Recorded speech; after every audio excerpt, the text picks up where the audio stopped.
The search raid soon spread to the newspaper. It was a terrifying time because every night we hear the sounds of loud knocks, things breaking, and children crying. Like every family with a member attacked in the posters, we knew the Red Guards would eventually come to our house, and we were constantly on edge. During the day, we went to see the exhibits of confiscated goods, and at night we lay dressed, sleeplessly waiting for our turn. At 11 one night, the knocks finally came, loud, sharp, and impatient. We sat up in bed automatically. Father emerged from the inside room and turned on the light. He motioned with his head for Liang to get to the door. There were 7 or 8 of them, all men or boys, and the small room seemed very crowded. Despite the heat, they were all wearing white cloth over their mouths and noses, and dark clothes. The one who seemed to be the leader carried a long metal spring with a rubber tip. He stuck it against the table, topped with a loud crack. "Liangshan," he said, "is there anything feudalist, capitalist, revisionist in your house?" Father stammered. No, I had pictures of Liu Shaoqi, but I turned them into the work team. Nothing else." "Vater!" The man sliced the table again. Liang Weiping started to cry. "What are you blubbering about? Cut it out. You and the boy, get over there in the corner."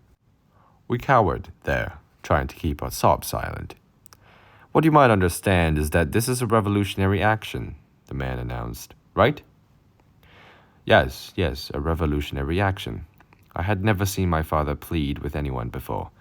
I had never seen him without his dignity. "You welcome it, don't you? Say it." Something stuck in my father's throat. "Shit, you've always been a liar." 2 Red Guards took him by each arm and grabbed his head, pushing it down so he was forced to kneel on the floor. They shook him by the hair so his glasses fell off, and then, when he groped for them, they kicked his hands away. "Liar!" The others were already starting to go through our things, some going into the other rooms for the books, others go to the boxes. For several minutes there was silence except for the rustling of paper and the opening of boxes and drawers. Then one of them cried out. "Quite a fox, isn't he? He said he was a liar." The Red Guard had 2 Western ties and a Western-style jacket. "What's the meaning of this?" "Ties," my father mumbled. They kicked him. "Ties? Do you think we're children? Everyone knows these are ties. Capitalist ties. Or hadn't you heard?" Father was pointing excitedly. "They were ordered through the newspaper for some jobs. It wasn't my idea. For receptions and..." The spring slammed down on his hand, and he cringed in pain. "Who told you to point your finger? Think you can order people around still, don't you? Stinking intellectual." Liang Weiping cried. "How can you go hitting people that way? You can't even see properly." "Shut up, little crossbreed, or we'll be hitting you next," snapped the Red Guard standing by the bureau. "Look at this. Fancy pants and sleeves with 3 buttons. From the other room came 2 Red Guards with armful of books. They dumped them unceremoniously on the floor near where Father was kneeling and went back for more. Tang poetry fell on top of histories, foreign novels on the Chinese classics. Our house has always looked very neat and spare. I had never realized we had so many books. After an hour, they had finished going through everything. My comic books of the classics had been added to the pile. The Shapiro horse had been crumpled and tossed on top. Everything we owned was in disorder on the floor, and even our pillows had been slit open with a knife. Father had been on his knees for a long time, and I was trembling all over. The Red Guards were stuffing things into a large cloth bag when one of them got an idea for another game. He put a large metal wash basin on the floor and built a little mount on it out of some of the finest books. He lit a match underneath and fanned it until the whole thing was aflame. Then he fed the fire, ripping the books into 2, one at a time, and tossing them on. Father turned his head away. He didn't need his glasses to know what was on the pyre. "What's the matter, Liangshan? Light hurt your eyes?" The leading Red Guard held the metal spring out in front of him like a snake. A revolutionary action. Say it. It's a good fire. Father was silent. I prayed he would speak. You shitting liar, say it! The man grabbed Father by the hair and twisted his head to make him look at the flames. It's a good fire! My father's face looked very naked without his glasses, and the light from the fire shone on it and glistened in the tear lines on his cheeks. I could hardly hear him. A revolutionary action, he whispered. It's a good fire. They let him go. It was over. They shouldered the bag and filled out, the last putting our transistor radio into his pocket as he passed the table.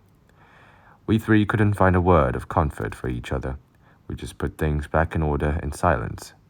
The next day we discovered they had also helped themselves to Father's salary for that month. The feeling of terror remained in our hearts for many days without fading. Then one evening, we were eating dinner, Liang came home again. Somehow I didn't feel as glad to see her as usual. Liang Weiping seemed to feel the same way. Oh, you're back, she said, and continued eating. Maybe it was that Liang Fang was participating in the things that had hurt us so much. She must have sensed something, for she just got herself a bowl and sat down with us. Then she noticed that the house was not the same. What's wrong? She demanded. Did there have been a search raid here or something? There certainly has, Liang Weiping said. In great anger, she told her what had happened that night, emphasizing the way the Red Guards had treated Father. Finally, Father interrupted coldly. What's the point of talking about it? It's our revolutionary action. Father's sarcasm stunned Liang Fang, and she said defensively, Father, I swear I would never do that type of thing. Whenever any of the boys in our group hit anyone, we girls always criticize them afterwards, and I would never take advantage of a search raid to fatten my own purse. Even though she must have been terribly angry at Father because of the posters about him, it seemed she needed his understanding. And in spite how hurt he had been, he still felt concerned for his daughter. How have things been going lately? He asked finally. I'm always worried about you. Since the end of August, there has been 2 Red Guard factions, and I'm in the Red Rebel group now, she answered. I quit the Red Defense Guards because they refused to attack the real seats of power, the party leaders, and just wanted to denounce intellectuals. Also, they were getting more and more elitist. Finally, the snobs asked everyone to get proof from their units that they had good backgrounds. So one day I came here to the newspaper. She paused and looked awkwardly at Father, embarrassed at not having stopped by the house. At first, the people in the office wouldn't give me anything because they said there were no president, and then I finally persuaded them. Well, it turned out that they wrote about Mother being a rightist. I ended up throwing the paper into the outhouse, and I had to quit the group. But now I'm very happy because there are even more people in our new rebel group. And now I'm on my way to Cotton Mill to drive out people with conservative protect the emperor viewpoints. We're going to organize the workers to seize power from the leadership. There will be people going all the units. I've heard it'll be mostly students from Hunan Teachers College coming here to the newspaper. Father interrupted. But which faction is right? It would be terrible if it turned out you were on the wrong side. She laughed. The Cultural Revolution Directorate in Beijing supports us. The conservative Red Guards are done for, and some of their leaders are being arrested. They were wrong to try to make revolution into a private club. Madame Jiangqing criticized them for their elitism ages ago. The issue is the party leaders themselves now. No one is immune anymore. She paused and picked up her bowl and started shoveling food in with her chopsticks. When the meal was over, Father asked her whether she needed anything. I don't need money, she answered. 我每天拿8角，再加上4两粮票，够了. She hesitated, but I could really use a mosquito net. This wasn't such a simple request. There were 3 beds, my father in one room, one for me, and one for my sisters in the other. Each bed had a net, but this was no ordinary luxury. To get one, you only needed 40 yuan, nearly a month's salary. and scarce cotton coupons, but also a special mosquito net coupon. Father got the coupon for a new net on his bed only because of his marriage, but he was very generous. "Take mine," he said. "I'll use mosquito incense." Liang Fang refused at first. "How could I take yours? I thought Liang Heng could sleep with you and I could take his." Take it. If the revolution needs it, I'll give it up gladly." This was the first joke Father had made in months. We all laughed together. But after Liang Fang had left, he seemed worried again. This Cultural Revolution was getting more complicated. It was hard to keep track of who was right and who was wrong. "One day you're black, and then you're red, and then you're black again," he said. "Children, whatever you do, please remember to be careful what you say. Never give your opinions on anything, even if you're asked directly. Just believe Chairman Mao's words. They're the only thing that seems to be reliable anymore." I remembered this for many years. They were another lesson in self-protection in modern society, and events showed that a lot of other people had learned the same lessons as I. The next day, students from the colleges on the west bank of the Xiang River gathered in front of the Hunan Daily Gateway. They had come to organize the rebel group. Young reporters and workers from the printing and repair shops put up posters welcoming them, and the students lined up in formation, waving copies of the quotations of Chairman Mao and shouting, "Learn from the Hunan Daily's rebel group." Then they marched into the sounds of drums, red armbands reading, "Chase the exhausted enemy" on every sleeve. All the old newspapermen left their desks, and it would be a full 10 years before most of them returned. My father was among them. That day marked the end of his newspaper career. But as Liang Fang had predicted, the arrival of the student rebels coincided with a change in the focus of attack, away from the intellectuals like my father and towards the party power holders. Our old primary school was turned into a makeshift prison for about 10 of the top political leaders, while their families were moved into a broke-down building near the newspaper compound's wall.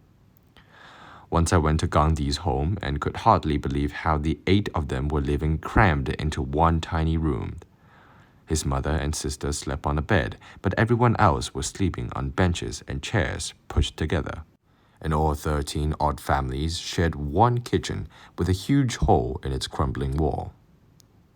The family meetings held by the work team yielded to criticism meetings with attendance obligatory. There were all kinds, every day, big and small, but the one that made the deepest impression on me was the sort called traveling struggle. It was a lot like the way People's Liberation Army had dealt with the landlords after liberation. I'd seen that in movies, but even more cruel.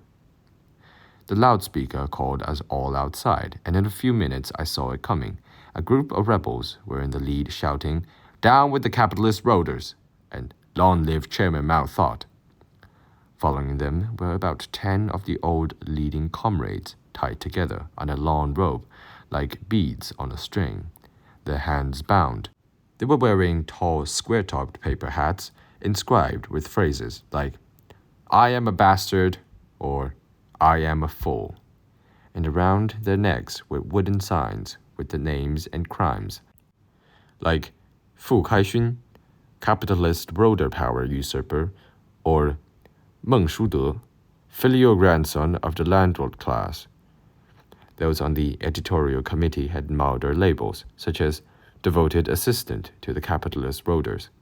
Behind them, unbound, walked my father and some of the other intellectuals. They were less important, so their placards were light and made of paper, and they wore no hats. Still, they saddened me. They walked with their heads bowed low, carrying brass scones, with their beat in time to the chanted slogans. As father passed our doorway, he bowed his head down even lower. He must have known I was watching him. The team walked very slowly, picking up more people with each building it passed. I followed at a distance, not wanting father to see me, and I was astonished to hear a few low voices speaking in a very different spirit from that of the slogan shouters in front. "Those placards must be terribly heavy," a woman's voice said. Some of those rebels aren't such models of purity themselves, a man muttered. Someone ought to investigate their backgrounds. The words comforted me, even though I didn't know who had said them. Probably a family member like myself. In a crowd, we passed the dining hall, the basketball court, the clinic, and all the dormitories, and we went back past the primary school, finally reaching the auditorium on the 4th floor of the modern office building where we had had our family member meetings. There was a huge picture of Chairman Mao on the wall directly behind the platform, and the words "Big Criticism Meeting" were written in huge characters on a hanging banner. On the side walls were more banners with quotations from Chairman Mao and rebel slogans. The capitalist roaders were already kneeling on the platform, their hands tied behind their backs with long robes. The intellectuals assisting at the meeting were standing on each side with their heads bowed, facing inwards. Father was on the right, towards the back, so I chose a seat on the far right beyond his line of vision. First came a test for the intellectuals. Each intern was ordered to recite one of the 3 essays by Chairman Mao, either On Serving the People, In Memory of Norman Bethune, or The Foolish Old Man Who Moved the Mountain. If anyone made a mistake, he would have to kneel in apology before the picture of Chairman Mao until the end of the meeting. The test applied to the intellectual alone, as the rebel leader declared. Capitalist roaders don't have the right to recite the works of Chairman Mao. Several people have their heads on the floor in humiliation when it came Father's turn, and my heart was in my mouth. They ordered him to recite On Serving the People, and when he had said only 2 sentences, he abruptly stopped. I was nearly in tears. Suddenly, all around me, I hear the next line whispered, as if people were reciting along with him, prompting him. Father adjusted his glasses for a moment. Then, in a strong, clear voice, he recited the whole thing without stopping, supported by what I knew was his confident love for Chairman Mao. When the capitalist roaders' turn came, they have to recite the big character posters attacking them. The meeting went on, and whenever someone stumbled, there were cries of, "Give him an airplane ride! Give him an airplane ride!" At this, the rebels tossed the ropes behind the man's arms behind him over a pipe at the top of the auditorium, and hoisted him up in the air, letting him squirm in agony like a dragonfly with pinched wings. Some of the family members couldn't bear it and left the auditorium in tears. Gandhi's older sister ran out with a loud sob, pulling Gandhi behind her, when their father was hauled aloft. It was my father who was being tortured, but I couldn't bear it either, and followed them out. Luckily, no one noticed, and we got away. I had hardly reached home when Liang came in, panting for breath. I didn't want to talk, but she insisted on telling me about a big demonstration she'd seen on Mayfirst Road. 50 or 60 open trucks had passed on their way to the execution ground in the eastern suburbs. The woman who was going to be shot was in the first truck, standing there tied up with a handkerchief stuffed in her mouth and a huge bamboo sign on her back, which reached way over her head, my sister said, pacing excitedly. There was a big red X on it, and below it, it said she was a KMT spy about to be executed. And on each side of her, there were 2 red guards holding her by the back of the neck and pushing her head down. The same truck carried reactionaries who had already confessed. Some wore heavy iron placards that made them bend under the weight. Others, less serious offenders, had wooden ones, and they all had guns and were shouting things like, "I'm a counter-revolutionary, I am wrong," or "Thank you, Chairman Mao, for not making me die." I couldn't bear to listen. It made me miserable. But she rattled on. My classmates said they were probably all teachers, movie actors, old cadres, writers, and people like that. There were rebels with bayonets in all the trucks. I never saw so many red guards before. Liang Weiping hadn't noticed that father had come slowly up the stairs and was standing quietly in the doorway, listening. Everybody was shouting slogans, and the children were throwing rocks and sticks. One of them hit the KMT spy right in the head. "Stop it," I finally broke in. "Don't talk about it anymore. Can't you see that father's tired?" Liang Weiping turned in embarrassment, surprised, and said, "Father, I didn't know you were home. I'll get some hot water for you." While she was busy with the thermos and basin and towel, I led father into his bedroom and fluffed up his pillow for him.